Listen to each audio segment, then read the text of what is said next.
effectivement, je m'inscris totalement dans ce que vous venez de dire.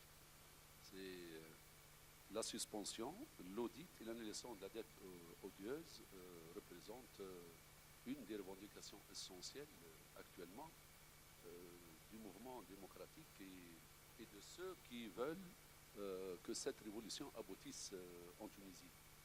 Parce que la dette en Tunisie a représenté, que ce soit du temps de Bourguiba ou avec Ben Ali, une chaîne pour le peuple tunisien et pour aussi la Tunisie. Et comme vous venez de le dire, depuis des années déjà, la Tunisie s'endette pour rembourser sa dette. Donc, on emprunte, non pas pour investir, mais pour rembourser la dette. Et même si 44 ou 48%, ça ne paraît pas énorme, mais pour la Tunisie, c'est-à-dire tenant compte de ses richesses, c'est vraiment énorme. C'est énorme pour le peuple tunisien. Et donc, actuellement, au moins un moratoire sur la dette représente une revendication urgente en Tunisie.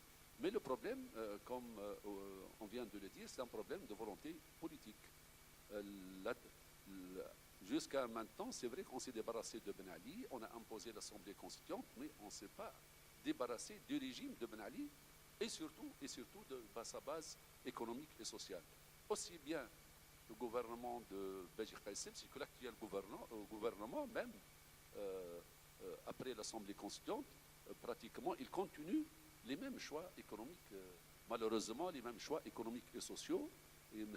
Hamad Ejbeli, le Premier ministre, il est allé à Davos pour demander de nouveaux crédits.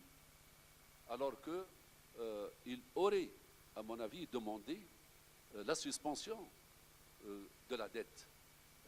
Pour cette année 2012, la Tunisie, selon le budget présenté par l'actuel gouvernement, doit payer 4270 milliards de millim. C'est une somme énorme pour la Tunisie, alors que nous avons 800 000 chômeurs actuellement, que le pays a besoin d'argent pour le développement régional, pour répondre donc aux exigences des classes populaires qui ont fait cette révolution. Nous avons demandé donc la suspension de la dette pour 3 ans pour pouvoir résoudre ces problèmes sociaux. Pour vous donner une idée, par exemple,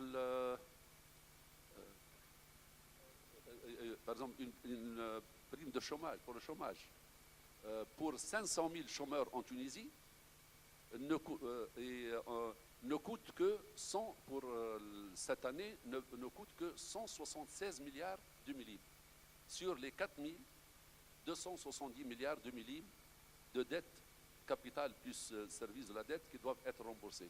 C'est pour vous dire que cette dette peut résoudre des problèmes pour la Tunisie, pour les chômeurs, à part le fait que cette dette devrait être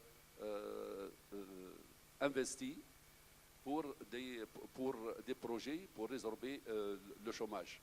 Le problème donc reste un problème de volonté politique et c'est pour cette raison-là que maintenant il y a le mouvement social continue, des sit-ins, des grèves partout et le problème du chômage, le problème d'achat de la vie, le problème des différences au niveau des disparités régionales sont toujours posés avec plus d'acuité que des premiers jours de la Révolution.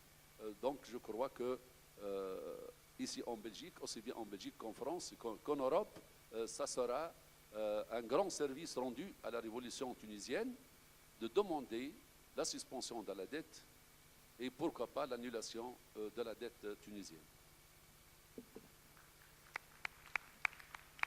Justement, donc, M. Hamami, donc, la situation de chômage, la situation exacerbée sur le plan socio-économique en Tunisie pose certainement question, donc pose une question de bilan.